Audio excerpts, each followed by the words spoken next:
এই মুভিটি প্রত্যেক মেয়েকে দেখা উচিত। বিয়ের পর তাদের জীবন কিভাবে বদলে যায় আমরা এখানে সেটাই দেখতে পাবো। এই হচ্ছে জিহন, যে কিনা ফুল টাইম হাউস ওয়াইফ। আর তারপর ডায়ন তাকে খুবই ভালোবাসে। তাদের একটা ছোট্ট মেয়ে আছে। সব কিছু তো ভালোভাবেই চলে, জিয়ন তো এমনিতে খুব হ্যাপি। কিন্তু তার মাঝে মাঝে মনে হয় সে ওয়াইফ আর মাদার হয়ে তার আসল খুশিটা হারিয়ে ফেলেছে। এখানে আমরা দেখি জিয়নের শাশুড়ি তো পুরো দরজাল। 2 দিন পর পর জিওনের শাশুড়ি তার বন্ধু বান্ধব সবাইকে বাড়িতে ডেকে পাঠায়। আর খাওয়া দাওয়া থেকে শুরু করে সব কাজ জিওনকে করতে হয়। জিওন এত কাজ করে, তারপর তার শাশুড়ি তার বন্ধু বান্ধব আর আত্মীয় স্বজনদের কাছে জিওনের নামে বদনাম করে বেড়ায়। তার শাশুড়ি তাকে দিয়ে এত কাজ করায় মনে হয় এটা তার কাজের লোক। আজও অনেক আত্মীয় স্বজন এসেছে, সে যখন কাজ করছিল তার শাশুড়ি মা তাকে আবার আপন করছিল। কিন্তু আজ জিয়ন তার মুখের উপরে জবাব দিয়ে দেয়। আর এটা দেখে তো সবাই হা করে থাকে যে জিয়ন এসব বলল। পরিস্থিতি খারাপ হতে দেখে জিওনের হাজবেন্ড জিওন আর তার ছোট্ট মেয়েকে জিওনের বাবার বাড়িতে রেখে আসে। জিওনের হাজবেন্ড ডায়নো বুঝতে পারে জিওনের একটু রেস্ট দরকার। কিন্তু এখানেও তার ঘুম আসে না। তার মনে পড়ে যায় ছোটবেলার কথা। সেভাবে তার মাকেও তার শাশুড়ি কিভাবে তাকে টর্চার করতো, ঠিক তারই মতো। আসলে শাশুড়ির কাছে এভাবে অত্যাচারিত হয় এটা কোনো নতুন ব্যাপার না। অনেক দিন থেকে এরকমটা হয়ে আসছে। আসলে ভালো শাশুড়ি পাওয়া খুব ভাগ্যর ব্যাপার। খুব কম মেয়েরাই পায়। পরের দিন তার হাজব্যান্ড তাকে বলে তুমি একটি ডক্টর দেখিয়ে আসো। বেবি হওয়ার পর থেকে তোমার শরীর তেমন ভালো থাকে না। আসলে জীবন ভেবেছিল বেবি হওয়ার পরও সে আগের মতোই কাজ করবে।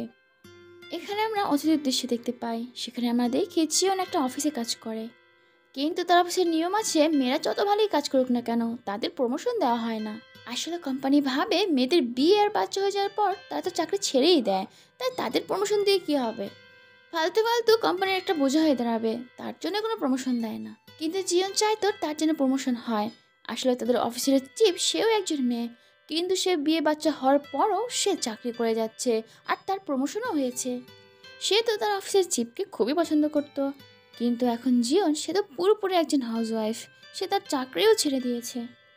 আর সে অনেকদিন পর তার অফিসের পুরনো কলিগদের সাথে দেখা করে। সেখানে সবাই বলতে থাকে বিয়ে করার চক্করে কীভাবে তাদের স্বপ্নগুলোকে তারা মেরে ফেলেছে। কিন্তু জিয়নের ইচ্ছা সে আবারও আগের মতো চাকরি করবে। সে কলিগদের কাছে শুনে তাদের চিফ নতুন একটা কোম্পানি খুলেছে। এটা শোনাতে জিয়ন ভীষণ খুশি হয়ে যায় আর ভাবে সে তার চিফের কোম্পানিতেই চাকরি করবে। অন্যদিকে জিঙের হাজব্যান্ড ডায়ানকে দেখি সে অফিসেও জিঙের কথা ভাবছিল। সে তার বইয়ের ব্যাপারটা তার কলিগকে জানায়। কিন্তু তার কলিগ তো উল্টো তার বউকে নিয়ে মজা করতে শুরু করে। আর এই জন্য সেই কলিগের সাথে ডায়নের ঝামেলা হয়ে যায়। ডায়ন বাড়িতে গিয়ে দেখে জিনাস ভীষণ খুশি। এখানে জিন ডায়নকে জানায় সে চাকরি করতে চায়। ওই ঝামেলার কারণে ডায়ন তো আগেই রেগেছিল। আর এই কথা শুনে সে আরও রেগে যায়। জিয়ান তো মন খারাপ করে সেখান থেকে চলে যায়।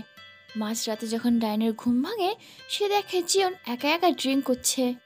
এখানে জিয়ন এমনভাবে কথা বলে যেন জিয়নের শরীরে কোনো আত্মা ঢুকেছে। সে বলে জিয়নকে আটকে রেখো না, তাকে এগিয়ে যেতে দাও। এটা দেখে তো ডায়ন ভীষণ ভয় পেয়ে যায়। সকাল যখন ঘুম থেকে ওঠে আর জিয়নকে এই ব্যাপারে জিজ্ঞাসা করে, তখন জিয়ন বলে আমি তো কিছুই জানি না আমি কাল কি বলেছি। এটা শোনার পর ডায়ন বলে ঠিক আছে তুমি ডক্টর দেখাতে আজকেই যাবে। এরপর দেখে জিয়ন ডাক্তারের কাছে যায়। কিন্তু ডাক্তারের কাছে যাওয়ার আগে সে ভাবে যে এখানে ফালতু ফালতু টাকা খরচ হবে, আমাদের কিছুই হয়নি। আর সেখান থেকে সে তার অফিস কলিগের সাথে দেখা করতে আসে। এখানে অফিস কলিগ তাকে জানায় যে অফিসের যে সিকিউরিটি গার্ড সে বাথরুমে ক্যামেরা লুকিয়ে রেখেছিল। আর সেই ক্যামেরা দিয়ে মেয়েদেরকে লুকিয়ে লুকিয়ে দেখত। এইটা শুনে তো জিয়নের খুব খারাপ লাগে আর তার মনে পড়ে যায় তার অতীতের কথা। জিয়ন যখন বাড়িতে ফিরছিল তখন একটা ছেলে তাকে খুব খারাপভাবে টাচ করে। বাস থেকে নেমে জিয়ান এই কথাটা তার বাবাকে জানায়। কিন্তু তার বাবা উল্টো তাকেই বকা দেয় আর বলে তোমার উচিত আরো ভালো মতো পোশাক পরা। অন্যদিকে ডানকে দেখি সে জিয়নের মায়ের কাছে যায় আর তাকে জানায় যে জিয়নের শরীর খুব খারাপ। প্রথমে তো জিয়নের মা জিনের নামেই অনেক কথা শোনায় আর তারপরে আয়ুর্বেদিক একটা ওষুধ তাকে দেয়। এরপর জিয়নকে দেখি সে তার মায়ের বাড়িতে একজনের জন্মদিন সেলিব্রেট করতে যায়। জিয়ন তার নিজের ছোটবেলার একটা খেলা দেখে মনে পড়ে সেখানে তার মা তাকে বলছিল আমার ইচ্ছা ছিল একজন টিচার হওয়ার, কিন্তু বিয়ে হওয়ার পর এখন দেখো কি করছি। এটা মনে পড়ার পর জিয়নের মনে আসতে থাকে প্রত্যেকটা মেয়েকে কি এই একই কাজ করতে হবে সারা জীবন, তাদের স্বপ্নকে পুরোপুরি ভেঙে দিতে হবে। এরপর দেখি জিয়নের ভাই বোন মা আর সবাই সেখানে চলে আসে। আর তার সাথে সাথে একটা আন্টিও আসে। যখন জিয়নের ভাই রান্নাঘরে কাজ করতে যাচ্ছিল তখন আন্টি বলে আরে তুই কোথায় যাচ্ছিস, তুই এখানে বস, এখানে ভালো মতো বসে বসে খা। এই রান্নাবান্নার কাজ একমাত্র মা মেয়ে বৌদেরই মানায়। এই কথা শুনে জিওনের বোন বলে ওঠে, সে বলে যে এটা আবার কেমন কথা যে শুধুমাত্র মেয়েরাই রান্না করবে, ছেলেরা কি খায় না? বোনকে মেয়েদের অধিকার নিয়ে কথা বলতে দেখে জিওনের খুব ভালো লাগে। জিওনে ভেবে নেয় যে তার অধিকারের জন্য সে নিজেই লড়াই করবে। আর সে তার পরের দিনে সে চিপের সাথে দেখা করতে যায়। চিপ তো তার কোম্পানিতে জিওনকে কাজ দিয়ে দেয়। গ্রাজুয়েশন করার পরে কোম্পানি থেকে তার একটা চাকরির অফার এসেছিল। তখন যেমনটা খুশি হয়েছিল এখনও ঠিক তেমনটাই তার খুশি হচ্ছে। এদিকে ডায়ন যখন জিওনের কাজের ব্যাপারে জানতে পারে সেও খুশি হয়, কিন্তু সে মনে মনে ভাবে কোনো সমস্যা না হলেই হলো। এখানে আমরা একটা অতিথির দৃশ্য দেখতে পাই। আসলে ডায়নের মা বারবার বাচ্চা নেওয়ার কথা বলছিল, আর এই কারণে ডায়ন জিওনকে সেই কথা জানায়। জিওন তো প্রথমে রাজি হয়নি এত তাড়াতাড়ি বাচ্চা নেওয়ার জন্য, কিন্তু ডায়ন তাকে বারবার বলতে থাকে। ডায়ন আরও বলে, বাচ্চা নেওয়ার পর তুমি এখন যেমন চাকরি করছো তখন ঠিক তেমনই করো। কিন্তু বাচ্চা নেওয়ার পর জিওনের কী অবস্থা সেটা আমরা দেখতেই পাচ্ছি। এরপরে দেখি জিওন তার বেবিকে দেখাশোনা করার জন্য একটা লোক খুঁজছিল। অনেক খোঁজাখুঁজি করার পরেও তার মেয়েকে দেখাশোনা করার জন্য কোনো বেবি সিটারই পায় না। এটা দেখে জিওন বলে, ঠিক আছে তুমি চাকরি করতে যাও, আমি কয়েকদিন ছুটি নিয়ে আমাদের মেয়েকে দেখে রাখবো। স্বামীকে এত সাপোর্টিভ হতে দেখে জিওন তো ভীষণ খুশি। এখন তো কোনো সমস্যাই নেই, চাকরিটাও পেয়ে গেল আর তার মেয়েকে নিয়েও কোনো সমস্যা রইল না। কিন্তু এখানে বড় একটা সমস্যা দাঁড় করায় জিওনের শাশুড়ি। সে তো জিওনের উপরে ভীষণ চিৎকার চেঁচামেচি শুরু করে যে তুই কি পেয়েছিস, আমার ছেলের চাকরিটা খাবি নাকি?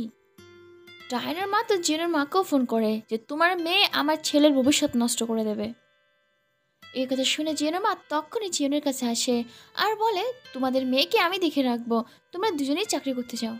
ঠিক তখনই জিওনের মধ্যে তার গ্র্যান্ডমার আত্মা চলে আসে আর জিওনের মাকে বলতে থাকে, তুমি তো সারাদিন কাজ টাজ করতে থাকো, এখানে এসে কী করছো? আর 15 দিনের অনেক কথা বলে। এটা দেখে জিওনের মা বুঝে যায় তার মেয়ে মানসিকভাবে অসুস্থ হয়ে গেছে। জিওনের মা বাড়িতে গিয়ে তার হাজব্যান্ডকে বলতে থাকে, তোমার জন্য আমাদের মেয়ের জীবন নষ্ট হয়ে গেছে, কখনো মেয়ের প্রতি কোনো যত্ন নাওনি। এসব দেখে তো জিওন তার চাকরিটা ছেড়ে দেয়। জিওন যখন বাড়িতে আসে তখন ডায়ন তাকে একটা ভিডিও দেখায়, যেখানে জিওনের মধ্যে তার গ্র্যান্ডমার আত্মা চলে এসেছিল, তার মানে তার ব্যক্তিত্ব। আর সেই ভিডিও দেখে জিওন বুঝতে পারে সে মানসিকভাবে খুবই অসুস্থ। আর নিজেকে সারিয়ে তোলার জন্য সে ডাক্তারের কাছে যাওয়া শুরু করে। এরপর সে তার চিপির সাথে দেখা করে বলে, আমি আস্তে আস্তে সুস্থ হচ্ছি, এরপরে আপনার কোম্পানিতে আমি এসে আবার জয়েন করব। এরপরে দেখি জিওনের মধ্যে অনেক আত্মবিশ্বাস বেড়ে গেছে। সে তো হাউস ওয়াইফ ছিল, এ কারণে আশেপাশের লোক তাকে অনেক অপমানও করতো যে তুমি একজন হাউস ওয়াইফ, তোমার কাজ বাড়ির কাজ করা। আসলে সমাজ তাকে সবসময় এমনভাবেই ব্যবহার করছে, কিন্তু জিওন এখন মুখের উপরে তার সব উত্তর দিয়ে দেয়। আর সিনেমা শেষে দেখি এই সব ঘটনা সে তার একটা উপন্যাসে লিখছে। আসলে এই সিনেমাটি সত্যি ঘটনা অবলম্বনে তৈরি হয়েছে। আসলে বাস্তবে এরকম ঘটনা অনেক দেখা যায়। এখনও বর্তমানে অনেক মেয়েরাই আছে যারা কিনা অনেক কষ্ট করে পড়ালেখা করে, তারপরে অনেক কষ্ট করে একটা চাকরিও পায়, কিন্তু বিয়ের পর বাচ্চা নেওয়ার পর সে চাকরি ছেড়ে দিতে বাধ্য হয়। আর সমাজ শ্বশুরবাড়ির লোক যেভাবে চায় তাকে সেভাবেই চলতে হয়। আর মেয়ে বলে বাবারাও তাদেরকে তেমন গুরুত্ব দেয় না। আসলে এই পুরুষতান্ত্রিক সমাজে অনেকের মাথায় ঢুকে আছে মেয়েদের কাজ শুধু রান্নাবান্না আর বাচ্চা দেখাশোনা করা। আর এই সমাজ নানি দাদি ঠাকুমা সবার সাথে এমনটাই করে আসছে, যার ফলে তাদের মানসিকতা তেমনভাবেই তৈরি হয়েছে। তারা তাদের বৌমার সাথে ঠিক তেমনটাই ব্যবহার করে যেমনটা তারা পেয়েছে। প্রিয় বন্ধুরা, এই মুভির টপিক যদি তোমাদের পছন্দ হয় তাহলে অবশ্যই একটা লাইক করে দিও।